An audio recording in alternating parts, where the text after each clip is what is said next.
قبیلہ خزاعہ کے کسی شخص نے بنو لیس کے کسی آدمی کو اپنے مقتول کے بدلے میں مار دیا تھا۔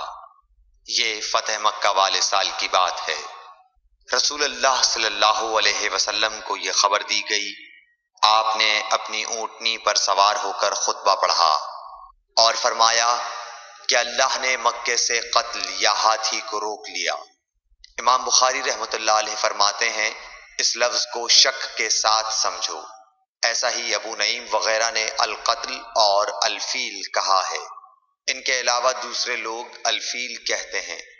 پھر رسول اللہ صلی اللہ علیہ وسلم نے فرمایا کہ اللہ نے ان پر اپنے رسول اور مسلمانوں کو غالب کر دیا، اور سمجھ لو کہ وہ مکہ کسی کے لیے حلال نہیں ہوا، نہ مجھ سے پہلے اور نہ آئندہ کبھی ہوگا، اور میرے لیے بھی صرف دن کے تھوڑے سے حصے کے لیے حلال کر دیا گیا تھا۔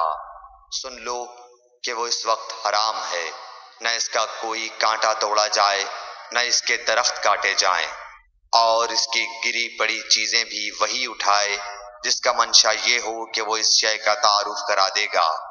تو اگر کوئی شخص مارا جائے تو اس کے عزیزوں کو اختیار ہے دو باتوں کا، یا دیت لیں یا بدلہ۔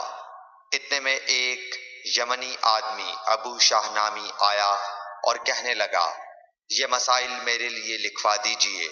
تب آپ نے فرمایا کہ ابو فلاں کے لیے یہ مسائل لکھ دو۔